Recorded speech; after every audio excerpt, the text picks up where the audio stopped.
ತಾವು ದಕ್ಷತೆಗೆ ಪ್ರಾಮಾಣಿಕತೆಗೆ ಸಂಗಮೇಶ್ ಉಪಾಸೆಯವರು ಬಹಳಷ್ಟು ಪ್ರಸಿದ್ಧರು. 26 ಒಂದು ಇಲಾಖೆಯಲ್ಲಿ ಟ್ರಾನ್ಸ್ಫರ್ ಅನ್ನ ಹೊಂದಿದ್ರಿ. ಹಾಗಾದ್ರೆ ದಕ್ಷತೆಗೆ ಪ್ರಾಮಾಣಿಕತೆಗೆ ಬೆಲೆ ಎಲ್ಲಿ ಬಂತು ಅಂತ ಹೇಳಿ, ಒಂದು ಇಲಾಖೆಯಲ್ಲಿ ಕೆಲಸವನ್ನ ಮಾಡ್ತಾ ಹೋದ್ರೆ ಆ ಇಲಾಖೆ ಪ್ರಗತಿಯನ್ನ ಕಾಣುತ್ತೆ, ಆ ಒಂದು ತಾಲೂಕು ಪ್ರಗತಿಯನ್ನ ಕಾಣುತ್ತೆ. ಆದ್ರೆ ಪದೇ ಪದೇ ಟ್ರಾನ್ಸ್ಫರ್ ಅಂತಹ ಒಂದು ವ್ಯವಸ್ಥೆ ಬಂದಾಗ ಹಾಗಾಗಿ ಪ್ರಾಮಾಣಿಕತೆಗೆ ಎಲ್ಲಿ ಬಂತು ಬೆಲೆ ಅಂತ 26 ಬೇರೆ ತಾವು. ಅದು ಸಹಜ ನೋಡಿ. ಹಾಗೆ ನೋಡಿದ್ರೆ ನಾನು ಈಗಲೂ ವೇಟಿಂಗ್ ಫಾರ್ ಪೋಸ್ಟಿಂಗ್ಗೆ ಇದ್ದೀನಿ. ನೋಡಿ ಏನಾಗುತ್ತೆ, ದಕ್ಷತೆ ಪ್ರಾಮಾಣಿಕತೆ ನಾನು ತುಂಬ ದೊಡ್ಡ ಸತ್ಯ ಹರಿಶ್ಚಂದ್ರ ಅಂತ ನಾನು ಹೇಳೋಕೊಳ್ಳೋದು ಅಂತಲ್ಲ, ಅದನ್ನು ಪ್ರೂವ್ ಮಾಡೋ ಅವಶ್ಯಕತೆಯೂ ಇಲ್ಲ. ನಾನು ನನ್ನದೇ ಆದಂಥ ಒಂದು ವ್ಯವಸ್ಥೆಯಲ್ಲಿ ಬೆಳೆದು ಬಂದಿದ್ದೀನಿ. ಬಟ್ ಕನಿಷ್ಠ ಸಾಮಾಜಿಕ ಕಾಳಜಿ ಇದೆ. ಈ ದೇಶದಲ್ಲಿ, ಈ ನಾಡಿನಲ್ಲಿ ತುಳಿತಕ್ಕೊಳಗಾದಂಥವ್ರಿದ್ದಾರೆ, ಜಾತಿಯಿಂದ ವಂಚಿತರಾದಂಥವರಿದ್ದಾರೆ, ಸಾಮಾಜಿಕ ವಂಚಿತರಾದಂಥವ್ರು, ಆರ್ಥಿಕವಾಗಿ ಶೈಕ್ಷಣಿಕವಾಗಿ ಈ ಎಲ್ಲ ವಂಚಿತರಾದವರ ಪ್ರತಿನಿಧಿಗಳಾಗಿ ನಮ್ಮಂಥವ್ರು ಎಲ್ಲೋ ಒಂದು ಹಳ್ಳಿಯಿಂದ ಮೂಲೆಯಿಂದ ಎದ್ದು ಬಂದಿರ್ತೀವಿ. ನಮಗೆ ಆ ಸಮಾಜದ ಕನಿಷ್ಠ ಕಾಳಜಿ ಇಲ್ಲದೆ ಹೋದರೆ ಮತ್ತು ನಾವು ಎದಕ್ಕೆ ಆಗ್ಬೇಕು ಹೇಳಿ ಅಂತ ನನಗೆ ಹಂಗೆ ಅನಿಸುತ್ತೆ. ನಾನು 16 ಇಲಾಖೆಗಳು, ಈಗಿರೋದು 14ನೇ ಇಲಾಖೆ, ಇನ್ನೆಷ್ಟು 15ನೇ ಇಲಾಖೆಗೆ ಹೋಗ್ತಾ ಇದ್ದೀನಿ. ಆದರೆ ಏನಾಗುತ್ತೆ, ಈ ವ್ಯವಸ್ಥೆಯಲ್ಲಿ, ಆಡಳಿತ ವ್ಯವಸ್ಥೆಯಲ್ಲಿ ಸಾಕಷ್ಟು ಲೋಪದೋಷಗಳೆಲ್ಲ ಇದ್ದಾವೆ. ಕೆಲವು ಸಂದರ್ಭ ನಾವು ಒಳ್ಳೆ ಕೆಲಸ ಮಾಡೋದು ಕೆಲವ್ರಿಗೆ ಹಿತ ಆಗ್ತದೆ, ಇನ್ನು ಕೆಲವ್ರಿಗೆ ಹಿತ ಆಗೋದಿಲ್ಲ. ಸಹಜವಾಗಿ ವ್ಯವಸ್ಥೆಯಲ್ಲಿ ಎಲ್ಲವೂ ಇದೆಯಲ್ಲ, ಎಲ್ಲ ಲೋಪದೋಷಗಳಿದೆ.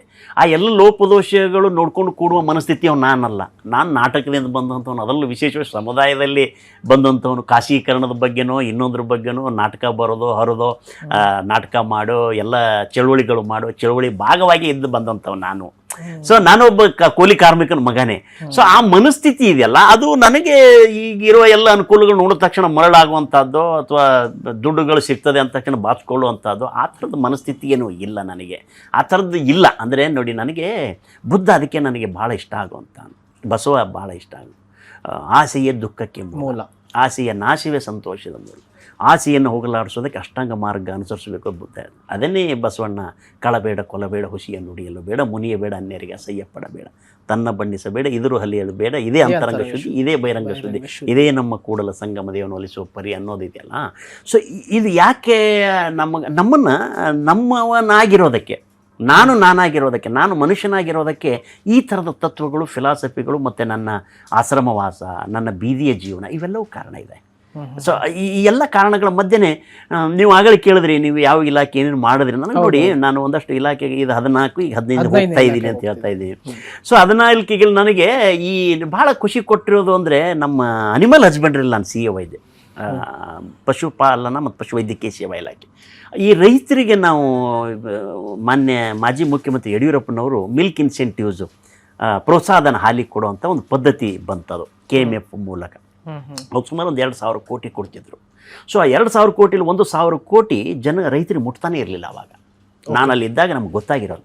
ಹರ್ಷ Gupta was the secretary, Naik was the commissioner, ನಾನಲ್ಲಿ CEO. ಸೊ ನಮಗೆ ಕಂಪ್ಲೇಂಟ್ಗಳು ಬಂದಾಗ ಗೊತ್ತಾಗಿರೋದು ಏನು ಅಂದರೆ, ನಾವು 5 ತಿಂಗಳು ಪ್ರೋತ್ಸಾಹಧನ ಬಿಡುಗಡೆ ಮಾಡಿದ್ರೆ ಅಲ್ಲಿ ಕೊಡೋದೇ 3 ತಿಂಗಳದು 2 ತಿಂಗಳದು ಅವರು ಯಾರೋ ಕೊಡ್ತಾ ಇರಲಿಲ್ಲ ಅಂತ. ಸೊ ಅವಾಗ ನಮಗೆ ಗೊತ್ತಾಗಿರೋದು ಅಂದರೆ, ಇದಕ್ಕೊಂದು ವ್ಯವಸ್ಥೆ ಮಾಡಬೇಕು ಅಂತ. ಈ ಖಜಾನೆ 2 ಬಂದಿದೆ, ಎಲ್ಲವೂ ಆನ್ಲೈನ್ ಆಗಿದೆ, DBT ಆಗಿದೆ, ಹೋಗ್ತಾ ಇದೆ. ಈ 10 ವರ್ಷ ಹಿಂದುಗಡೆನೇ ಇಲ್ಲದೇ ಇದ್ದಾಗಲೇ ಈ ರಾಜ್ಯದ ಈಗ 25 ಲಕ್ಷ ರೈತಾಪಿ ಜನಗಳು ಏನೋ ಇದ್ದಾರೆ. 1 ಲಕ್ಷ ಲೀಟ್ರ್ ಹಾಲು ಬರ್ತಾ ಇದೆ. ನಾನಿದ್ದಾಗ 75 ಲಕ್ಷ ಲೀಟ್ರ್ ಇತ್ತು ಅವಾಗ ದಿನದ ಹಾಲಿನ ಇದು. ಸೊ ಆ ಟೈಮ್ನಲ್ಲಿ ನಾನು ಎಲ್ಲ ರೈತರಿಗೆ, ಇವತ್ತು ಯಾರ ರೈತರ ಅಕೌಂಟಿಗೆ ಹೋಗ್ತಿದೆ ಮಿಲ್ಕ್ ಇನ್ಸೆಂಟಿವ್ಸು, ಅವರು ನೇರವಾಗಿ ಅವರ ಖಾತೆಗೆ, ಅದು ನಾನು ಅವಾಗ ಮಾಡಿರುವಂಥದ್ದು. 1-2 ವರ್ಷ ಶ್ರಮಪಟ್ಟು ಮಾಡಿದ್ದು ನನಗೆ ಭಾಳ ಖುಷಿ ಅನಿಸಿರುವಂಥದ್ದು. ಆಮೇಲೆ ಯಾದಗಿರಿಗೆ ಮುನ್ಸಿಪಲ್ಗೆ ನಾನು ಕಮಿಷನರ್ ಆಗಿ ಹೋದಾಗೂ ಅಲ್ಲಿ ಭಾಳಷ್ಟು ಒಂದಷ್ಟು ಏನಂತೀರಿ, ಜನಗಳಿಗೆ ಹತ್ತಿರವಾಗಿ ಇರತಕ್ಕಂಥ ಕೆಲಸ ಮಾಡಿದೆ. ನನ್ನದೇ ಆದ ಲಿಮಿಟೇಷನಲ್ಲಿ ಪೋಸ್ಟ್ ಸಿಕ್ಕಿರೋ ಏನು ಸಿಕ್ಕಿದೆಯೋ ಅದನ್ನು ಭಾಳ ಪ್ರಾಮಾಣಿಕವಾಗಿ ಏನಂತೀರಿ, ಗೌರ್ಮೆಂಟ್ ಲ್ಯಾಂಡ್ ಒತ್ತುವರಿ ತೆರವು ಮಾಡೋದಾಗಿರ್ಬೋದು, ಇನ್ನೇನೋ ಲ್ಯಾಂಡ್ಗಳ ತೆರವು ಮಾಡೋದಾಗಿರ್ಬೋದು, ಆ ಥರದ್ದು ಮಾಡುವಂಥದ್ದು, ಅಥವಾ ಜನಪರವಾಗಿರ್ತಕ್ಕಂಥ ಕೆಲಸ ಮಾಡುವಂಥದ್ದು, ಕಾರ್ಮಿಕರಿಗೆ ಏನಾರು ಹೆಲ್ಪ್ ಮಾಡುವಂಥದ್ದು, ಈ ಸಫಾಯಿ ನಮ್ಮ ಕಸ ಗುಡಿಸೋರಿಗೆ ಮನೆಗಳು ಕಟ್ಟಿಕೊಡುವಂಥದ್ದು, ಈ ಥರದ್ದು ಅಲ್ಲಿನೂ ನಾನು ಮಾಡಿದೆ. ಆಮೇಲೆ ಕೊಪ್ಪಳ ಅಥಾರಿಟಿ ಕಮಿಷನರ್ ಆಗಿದ್ದಾಗೂ ಒಂದಷ್ಟು ಒಳ್ಳೆಯ ಕೆಲಸ ಮಾಡಿದೆ.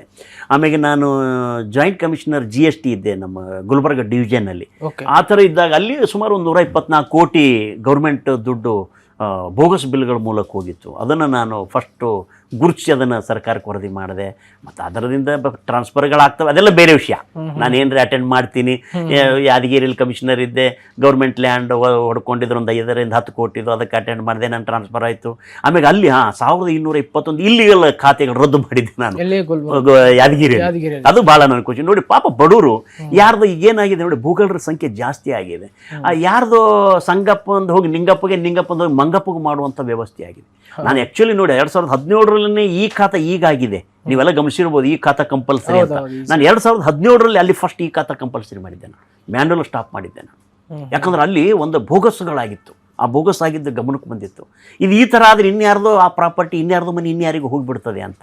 ಸ್ವಲ್ಪ ಭಾಳ ಬಡವ್ರು ಏನಾಗ್ತದೆ ನೋಡಿ, ಒಂದು ಮನೆ ಕಟ್ಕೊಳ್ಳೋದು ಭಾಳ ಕಷ್ಟದ್ದು, ಒಂದು ಸೈಟ್ ತೊಗೊಳ್ಳೋದು ಭಾಳ ಕಷ್ಟದ್ದು. ಮನೆ ಇದ್ದವ್ರಿಗೆ ಬಿಡಿ, ಇದ್ದವ್ರು 1-10 ಮನೆ ತೊಗೊಳ್ತಾರೆ, ಎಲ್ಲವೂ ಸರಿನೇ. ಇಲ್ಲದೆ ಇದ್ದವ್ರು ಮನೆ ಮಾಡೋದಿದೆಯಲ್ಲ, ಅದು ಭಾಳ ಮುಖ್ಯ ಅಂತ. ಸೊ ಆ ಥರ ಒಂದು ಮಾಡಿದವನಿಗೆ ಆ ಥರ ವಂಚನೆ ಆದಾಗ ಪಾಪ ಅವ್ರು ಎಲ್ಲಿ ಹೋಗಬೇಕು, ಇಡೀ ಕುಟುಂಬನೇ ಬೀದಿಗೆ ಬರ್ತದೆ. ಸೊ ಅದನ್ನು ನಿಯಂತ್ರಣ ಮಾಡೋದಕ್ಕೆ ನಾನು ಒಂದಷ್ಟು ಅಲ್ಲಿ ಆ್ಯಕ್ಷನ್ ಮಾಡಿದೆ. ಆಮೇಲೆ ಇಲ್ಲಿ ನಮ್ಮ ಕಾರ್ಮಿಕ ಇಲಾಖೆ, ನಾನು ಜಾಯಿಂಟ್ ಸೆಕ್ರೆಟರಿ ಬಂದು ಒಂದು ವರ್ಷದಲ್ಲಿ ಅಲ್ಲಿ 55 ಲಕ್ಷ ಕಾರ್ಡ್ಗಳಿತ್ತು, ಕಾರ್ಮಿಕ ಕಾರ್ಡ್ಗಳು. ಮ್ಯಾಕ್ಸಿಮಮ್ ಬೋಗಸ್ ಕಾರ್ಡ್ಗಳಿತ್ತು. ಒಂದೇ ಒಂದು ವರ್ಷದಲ್ಲಿ 25 ಲಕ್ಷ ಕಾರ್ಡ್ಗಳು ಮೈನಸ್ ಆಗುವಂಗೆ ಮಾನ್ಯ ಸಚಿವರು, ನಮ್ಮ ಸೆಕ್ರೆಟರಿ ಅವರೆಲ್ಲರ ಸಹಕಾರದಲ್ಲಿ 25 ಲಕ್ಷ ಬೋಗಸ್ ಕಾರ್ಡ್ ರದ್ದು ಮಾಡಿಸಿದ್ವಿ. ಅಂದರೆ ಹೆಚ್ಚು ಕಮ್ಮಿ ನಿಮ್ಗೆ 2,000 ಕೋಟಿ ವರ್ಷಕ್ಕೆ ಖರ್ಚಾದ್ರೆ 1,000 ಕೋಟಿ ಉಳಿತಾಯ. ಅಂದರೆ ನಾವು ಮಾಡೋ ಕೆಲಸಗಳು ಒಳ್ಳೆಯ ಕೆಲಸಗಳು ನಾವೆಲ್ಲಿದ್ರೂ ಮಾಡಬಹುದು ಅನ್ನುವಂಥದ್ದು. ಮನಸ್ಸು ಮಾಡಿದ್ರೆ ಅದೆಲ್ಲವೂ ಸಾಧ್ಯ ಇದೆ. ಬಟ್ ನಾವು ಏನೋ ದೊಡ್ಡ ಆಫೀಸರ್ ಆದೀವಿ, ನಾವು KS ಆಫೀಸರ್ ಆದೀವಿ, ನಾವು IAS ಆಫೀಸರ್ ಆದೀವಿ, ನಾವು ಅಲ್ಲಿ ಅಷ್ಟು ರೊಕ್ಕ ಕೊಟ್ವಿ, ನಾವು ಇಲ್ಲಿ ಇಟ್ಟು ರೊಕ್ಕ ಕೊಟ್ವಿ, ನಾವು ಅದಕ್ಕೆ ಖರ್ಚು ಮಾಡಿದ್ವಿ, ಇದಕ್ಕೆ ಖರ್ಚು ಮಾಡಿದ್ವಿ ಅಂತೇಳಿ ನಾವು ದುಡ್ಡು ಮಾಡೋದಕ್ಕೆ ಬೆನ್ನತ್ತಿ ಬಿಟ್ಟರೆ ಮತ್ತಿನ್ನು ಕೆಲಸ ಮಾಡೋರು ಯಾರವ? ಈಗ ಏನಾಗುತ್ತೆ, ಭ್ರಷ್ಟಾಚಾರದ ಬಗ್ಗೆ ನಾವೆಲ್ಲ ಮಾತಾಡ್ತೀವಿ, ರಾಜಕಾರಣಿಗಳು ಮಾತಾಡ್ತಾರೆ, ಅಧಿಕಾರಿಗಳು ಮಾತಾಡ್ತಾರೆ, ಸಮಾಜದಲ್ಲಿರೋ ಎಲ್ಲರೂ ಮಾತಾಡ್ತಾರೆ. ಆದ್ರೆ ನಿಯಂತ್ರಣ ಮಾಡೋರು ಯಾರ್ರಿ? ಅದು ಬೇಕಲ್ಲ. ನಾವು ಬರೀ ಮಾತಾಡ್ತೀವಿ, ಆದ್ರೆ ಮಾಡೋರು ಬೇಕಲ್ಲ. ನನಗೆ ಹಾಗೆ ಅನಿಸುತ್ತೆ. ಹೌದು, ನಾವೆಲ್ಲವೂ ಮಾತಾಡ್ತೀವಿ, ಹಾಗಾದ್ರೆ ಕೆಲಸ ಮಾಡೋರು ಯಾರು? ರಿಸ್ಕ್ ತೊಗೊಳ್ಳೋರು ಯಾರು? ನನಗೂ ಸಾಕಷ್ಟು ರಿಸ್ಕ್ ಆಗಿದೆ. ನಾನು ಅಲ್ಲಿ ಯಾದಗಿರಿ ಕಮಿಷನರ್ ಆಗಿದ್ದಾಗ ನನಗೆ ಥ್ರೆಟ್ನಿಂಗ್ ಎಲ್ಲ ಆಗಿದೆ ನನಗೆ. ನಾನು ಪೊಲೀಸ್ ಪ್ರೊಟೆಕ್ಷನಲ್ಲೆಲ್ಲ ಇದ್ದೆ, ಅಲ್ಲಿ 6 ತಿಂಗಳು ಪೊಲೀಸ್ ಪ್ರೊಟೆಕ್ಷನಲ್ಲಿದ್ದೆ. ಇವೆಲ್ಲ ಆಗ್ತವೆ. ರೌಡಿಸಮ್ ಇದೆ, ಅಥವಾ ಏನದು ರೌಡಿ ಶೀಟರ್ಸ್ ಇದ್ದಾರೆ. ಅಲ್ಲಿದ್ದಾಗ 8 ಜನ ರೌಡಿ ಶೀಟರ್ಸ್ ಇದ್ದಾರೆ ನನಗೆ, ಕೌನ್ಸಿಲರ್ಸು. ಓಕೆ, ಈಗ ಒಂದು ಅಧಿಕಾರಿ ಆಗಲಿ, ಒಬ್ಬ ಹೋರಾಟಗಾರ ಆಗಲಿ, ಅಥವಾ ರಾಜಕೀಯ ವ್ಯಕ್ತಿಗಳಾಗಲಿ, ಪ್ರಾಂಪ್ಟ್ ವರ್ಕ್ ಅಂತ ಬಂದಾಗ ಆ ಮನುಷ್ಯನಿಗೆ ಕೊಲೆ ಬೆದರಿಕೆ ಅಂತ ಇದ್ದದ್ದೇ.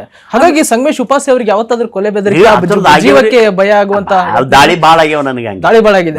ನಾನು ಯಾದಗಿರಿ ಕಮಿಷನರ್ ಇದ್ದಾಗ ನನ್ನ ಆಫೀಸ್ಗೆ ದಾಳಿ ಆಗ್ಯಾವ, ನಾನು ವಿಸಿಟ್ಗೆ ಹೋದಾಗ ದಾಳಿ ಆಗ್ಯದ. ನಾನು ಎಲೆಕ್ಷನ್ ಮಾಡಿದ್ದೆ, ನಾನು ಇದಕ್ಕೆ ಅಬ್ಸರ್ವರ್ ಆಗಿ ಬಾಗಲಕೋಟ್ನಲ್ಲಿ ZPTP.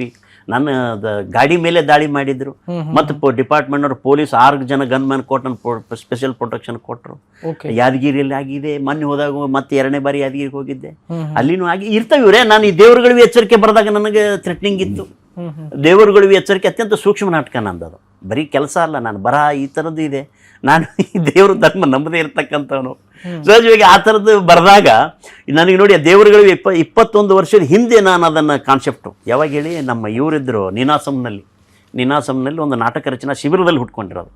ಈಗ ನಮ್ಮ ಇವರು ಅಧ್ಯಕ್ಷರಿದ್ದಾರೆ ಸಾಹಿತ್ಯ ಅಕಾಡೆಮಿಯ, ಮುಕುಂದರಾಜರು. ನಾವೆಲ್ಲ ಅವಾಗಿದ್ದಾಗ ನೀನಾಸಮ್ಮಿನ ಶಿಬಿರದಲ್ಲಿ ಭಾಳ ದೊಡ್ಡ ಹಿರಿಯರೆಲ್ಲ ಇದ್ದರು. ನಾನು ಸಣ್ಣವನು. ಮಳ್ಳು ಸಿದ್ದಪ್ಪನವರು ಇದ್ದರು, ಗಿರಡ್ಡಿ ಗೋವಿಂದರಾಜ್ ಇದ್ದರು, ಕೀರಂ ನಾಗರಾಜ್ ಇದ್ದರು, ಇವರೆಲ್ಲ ಇದ್ದರು. ನಾವೆಲ್ಲ ಶಿಬಿರಾರ್ಥಿಗಳಿದ್ವಿ. ಆಮೇಲೆ ಅವರು ನಮ್ಮ ನೀನಾಸಮ್ಮಿನ ಮುಖ್ಯಸ್ಥರು ಇದ್ದರು, ಜಂಬೆ ಇದ್ದರು, ಅಕ್ಷರ ಇದ್ದರು, ಎಲ್ಲರೂ ಇದ್ದರು. ಅವಾಗ ಉಟ್ಕೊಂಡಿದ್ರು. ಸೊ ಅದನ್ನು ನಾಟಕ ಪಬ್ಲಿಷ್ ಮಾಡೋದ್ರ ನೋಡಿದ್ರೆ ಜಗತ್ತಿನ 6 ಪ್ರಮುಖ ಧರ್ಮದ ಮುಖ್ಯಸ್ಥರನ್ನು ಅರೆಸ್ಟ್ ಮಾಡಿಸಿ ಕಟಕಟೆಯಲ್ಲಿ ನಿಲ್ಲಿಸಿ ವಿಚಾರಣೆ ಮಾಡಿ ಗಲ್ಲಿಗೇರಿಸೋ ನಾಟಕ ಅದು. ಪುಣ್ಯಕ್ಕದ ಮೂಢನಂಬಿಕೆಗಳ ಮೇಲೆ ಪ್ರೇಮ ಮಾಡಿದ್ವಿ. ಸೊ ಆ ನಾಟಕ ನನಗೆ ಇವರಿಗೆ ಡಾಕ್ಟರ್ ಇವ್ರ ಬಸವಲಿಂಗಯ್ಯಗೆ ತೋರಿಸಿದಾಗ, ಇದು ಹಿಂಗೆ ನೀವು ಮಾಡಬೇಡ ಅಂದ್ರೆ ನನಗೆ, ಪ್ರಕಟ ಮಾಡಬೇಡಪ್ಪ, ವಾತಾವರಣ ಸರಿ ಇಲ್ಲ. ಅದಕ್ಕಿಂತ ಹೆಚ್ಚಾಗಿ ಕಲಬುರ್ಗಿ ಅವ್ರಿಗೆ ತೋರಿಸದೆ ಹೇಳಿದೆ, ಬ್ಯಾಡವ ಮಗನ, ನೀ ಏನೋ ಸಣ್ಣ ಹುಡುಗಿದ್ದಿ. ಹೌದು, ಅವ್ರಿದ್ದಾಗ ಬ್ಯಾಡಪ್ಪ, ಏನೋ ಸಣ್ಣ ವಯಸ್ಸು ನಿಂದು, ಇಟ್ಟು ಜಲ್ದಿ ಇದನ್ನು ಮಾಡಬೇಡ ನೀ ಅಂದರು. ಜನ ಸರಿ ಇಲ್ಲ, ನಾನು ಇಲ್ಲ ಅವಾಗ ಹಿಂದಕ್ಕೆ ಸರ್ಕೊಂಡಿದ್ದೆ. ಪ್ರಕಟ ಮಾಡ್ಲಿಲ್ಲ, 20 ವರ್ಷ ಪ್ರಕಟ ಮಾಡ್ಲಿಲ್ಲ. 20 ವರ್ಷ ಹಿಂದ್ಗಡೆ ಹುಟ್ಟಿರೋ ನಾಟಕ ಅದು. ಕಲಬುರ್ಗಿ ಅವ್ರು ಹೇಳಿದಾರೆ ಅಂತ ನನಗೆ ಬೇಡ ಅನಿಸ್ತು. ಆಮೇಲೆ ಅದನ್ನು ಬಂದೆ. ಆಮೇಲೆ ಡಾಕ್ಟರ್ ನಮ್ಮ ಬಸವಲಿಂಗಯ್ಯ, ನನ್ನ ರಂಗ ಗುರುಗಳು, ಅವ್ರಿಗೆ ತೋರಿಸಿದ ಉಪಾಸೆ, ಇದು ತುಂಬ ಸೂಕ್ಷ್ಮ ನಾಟಕ ಇದೆ, ಇದನ್ನು ಇನ್ನೂ ಭಿನ್ನವಾಗಿ ಮಾಡೋಣ ಅಂತ ಮಾಡು, ಅದನ್ನು ಮೂಢನಂಬಿಕೆಗಳ ಮೇಲೆ ಪ್ಲೇ ಮಾಡು ಅಂದಾಗ ನಾನು ಇದು ಬಂತು ನೋಡಿ, ಯಾವುದೋ ನಮ್ಮ ಮೂಢನಂಬಿಕೆ ಪ್ರತಿಬಂಧಕ ಕಾಯ್ದೆ ಬಂತು ಸರ್ಕಾರ, ಹಳೆಯ ಗೌರ್ಮೆಂಟ್. ಆ ಮೂಢನಂಬಿಕೆ ಪ್ರತಿಬಂಧಕ ಕಾಯ್ದೆಯನ್ನು ಇಟ್ಕೊಂಡು ಅದನ್ನು ಮೂಢನಂಬಿಕೆಗಳ ಮೇಲೆ ಪ್ಲೇ ಮಾಡಿಕೊಂಡು ಅಲ್ಲಿ ಕೃಷ್ಣನ ಮೂಲಕ ವರ್ಣಾಶ್ರಮ ಧರ್ಮದ ಬಗ್ಗೆ ಮಾತಾಡಿಸ್ತೀನಿ, ಮೂಢನಂಬಿಕೆ ಪ್ರತಿಬಂಧಕ ಕಾಯ್ದೆ ಬಗ್ಗೆ ಮಾತಾಡಿಸ್ತೀನಿ, ಅಥವಾ ಮೊಹಮ್ಮದ್ ಪೈಗಂಬರ್ ಅವರಿಂದ ಹಿಜಾಬ್ ಬಗ್ಗೆ ಮಾತಾಡಿಸ್ತೀನಿ, ಯೇಸು ಕ್ರಿಸ್ತನಿಂದ ಅವ್ರ ಮೂಢನಂಬಿಕೆಗಳ ಬಗ್ಗೆ ಮಾತಾಡ್ತೀನಿ, ಬಸವಣ್ಣನಿಂದ ಕೋಮು ಸೌಹಾರ್ದತೆ ಬಗ್ಗೆ ಮಾತಾಡ್ತೀನಿ. ಹಿಂಗೆ ಅದನ್ನು ತುಂಬ ಭಿನ್ನವಾದಂಥ ವೈಡಲ್ಲಿ ಅದನ್ನು ಕಟ್ಟಿಕೊಡಕ್ಕೆ. ಸೊ ಹಾಗಾಗಿ ಈಗ ಆ ನಾಟಕ ಎಲ್ಲ ಧರ್ಮಗಳನ್ನು ಟೀಕಿಸ್ತದೆ ಮತ್ತು ಎಲ್ಲ ಧರ್ಮಗಳ ಮೂಲವನ್ನು ಕೆದಕ್ತದೆ ಮತ್ತು ಎಲ್ಲ ಧರ್ಮಗಳವರು ಹೇಗಿರಬೇಕು ಅನ್ನೋದು ಹೇಳ್ತದೆ. ಹಾಗಾಗಿ ಯಾರು ಒಬ್ಬರಿಗೆ ಟೀಕೆ ಮಾಡಿ ಇನ್ನೊಬ್ಬರಿಗೆ ಟೀಕೆ ಮಾಡಿ ಆ ಥರ ಮಾಡಿಲ್ಲ, ಅದು ಎಲ್ಲರನ್ನೂ ಬ್ಯಾಲೆನ್ಸ್ ಆಗಿ ಟೀಕಿಸ್ತದೆ ಮತ್ತು ಒಳ್ಳೆಯದನ್ನು ಹೇಳ್ತದೆ. ಹಾಗಾಗಿ ಆ ನಾಟಕ ಪಬ್ಲಿಷ್ ಮಾಡಿದಾಗ ನಾನು ಮಂಗಳೂರು ಕಡೆಯಿಂದ ಫೋನ್ಗಳು ಬಂದಿರ್ತೀನಿ, ನೀವು ಅದು ಹೆಂಗೆ ರೀ ನಾಟಕ ಪಬ್ಲಿಷ್ ಮಾಡ್ತೀರಿ ದೇವರುಗಳಿಗೆ ಎಚ್ಚರಿಕೆ ಅಂತ ನನಗೆ ಮಂಗಳೂರು ತುಂಬ ನಿಮ್ದೊಂದು ಆ ಥರದ್ದು ಬಂದಿತ್ತು. ಬಟ್ ನಾನು ಅವ್ರಿಗೆ ನೋಡಿ ಆ ಥರದ್ದಲ್ಲ, ಒಂದು ವಿಷಯ, ಅದೊಂದು ವಿಚಾರ ಮಾಡುವಂಥದ್ದು ಸ್ಪಷ್ಟನೆ ಕೊಟ್ಟರೆ ಕೊಟ್ಟರೆ ಅವರಿಗೆಲ್ಲ ನೈಟ್ ಕುಡ್ದೆಲ್ಲ ಫೋನ್ ಮಾಡ್ತಾರೆ ಮಾಡ್ತಾ ಇರ್ತಾರೆ ಅವು. ಬಟ್ ನೋಡಿ ಏನಾಗುತ್ತೆ, ನಾವೆಲ್ಲನೂ ಹೋರಾಟದಿಂದ ಬಂದಂಥವ್ರು ಮತ್ತು ಸಹಜವಾಗಿ ನಾವು ಬಿಜಾಪುರ ಉತ್ತರ ಕರ್ನಾಟಕ ಭಾಗದವರು, ಅದು ನಮಗೆ ಬ್ರ್ಯಾಂಡೆಡ್ ಅಲ್ಲ, ಭೀಮಾ ತೀರದವರು ಅಂತ, ಹಂತಕರಲ್ಲ ನಾವು. ನಾವು ಅದೇ ಏರಿಯಾದಲ್ಲಿ ಪಳಗದಂತವ್ರು ಮತ್ತು ಅದೆಲ್ಲ ನೋಡಿದಂಥವ್ರೇ ಇರೋದ್ರಿಂದ ನನಗೆ ಅದೇ ಭೀಮಾ ತೀರದ ಹಂತಕರಲ್ವಯಪ್ಪ ಅಂತ ನಾನು ಒಂದು ಚುಟುಕು ಬರದೆ. ಹೌದು, ನಾವು ಭೀಮಾ ತೀರದ ಹಂತಕರು, ಬಡತನದ ಹಂತಕರು, ಸಿರಿತನದ ಹಂತಕರು, ಸಮ ಸಮಾಜದ ಚಿಂತಕರು ಅಂತ ನಾನು ಆ ಮಾತು ಬರದೆ.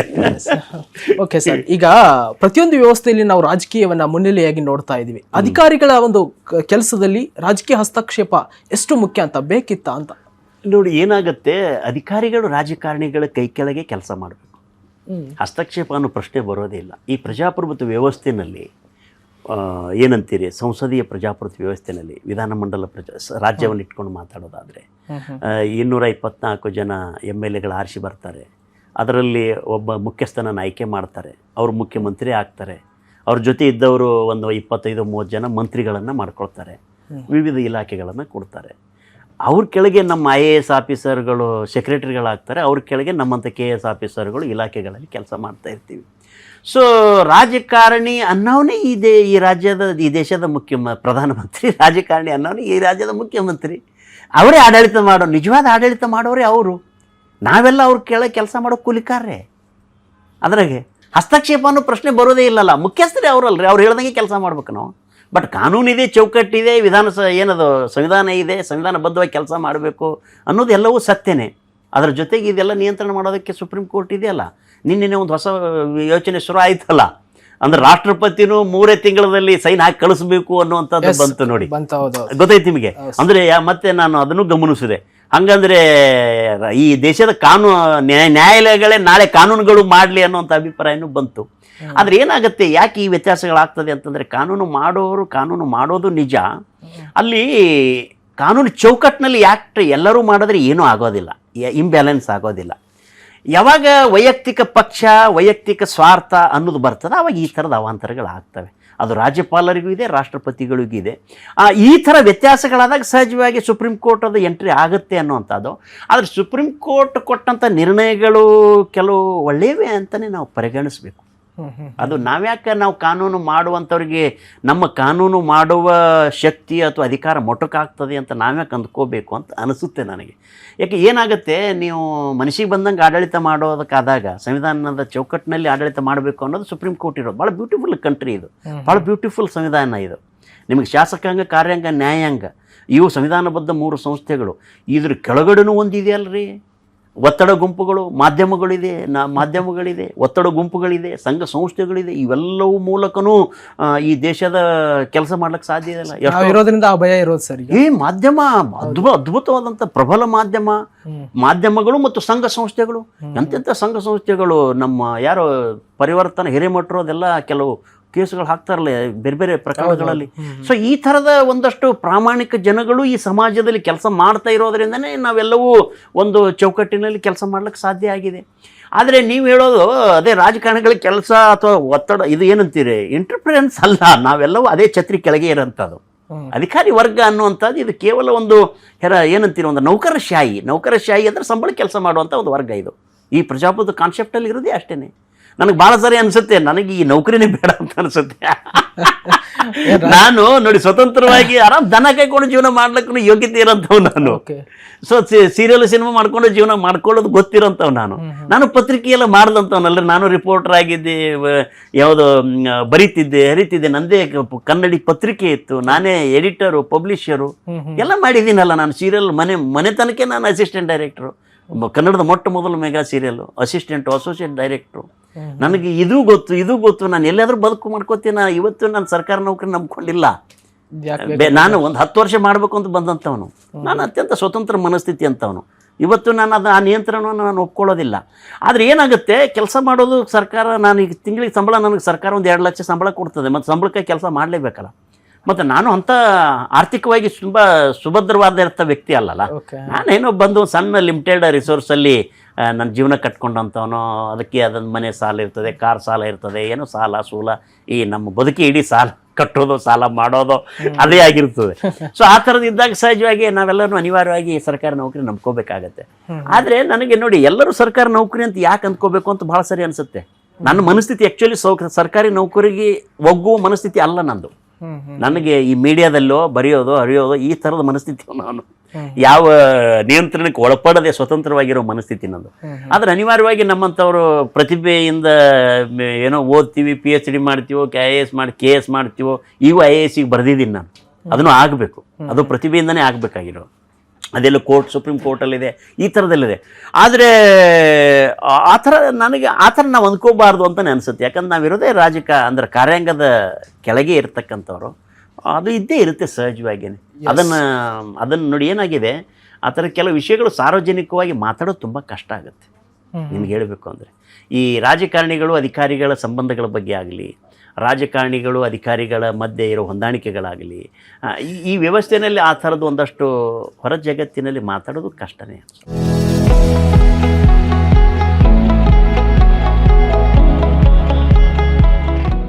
ನಿಮ್ಮ ಕುಟುಂಬಕ್ಕೊಂದು ಪರಿಪೂರ್ಣ ಯೂಟ್ಯೂಬ್ ಚಾನಲ್. ಇಂಟ್ರೆಸ್ಟಿಂಗ್ ಮತ್ತು ಇನ್ಫಾರ್ಮೇಟಿವ್ ವಿಡಿಯೋಗಳನ್ನು ಮಿಸ್ ಮಾಡ್ಕೋಬೇಡಿ. ಈಗಲೇ ಸಬ್ಸ್ಕ್ರೈಬ್ ಮಾಡಿ.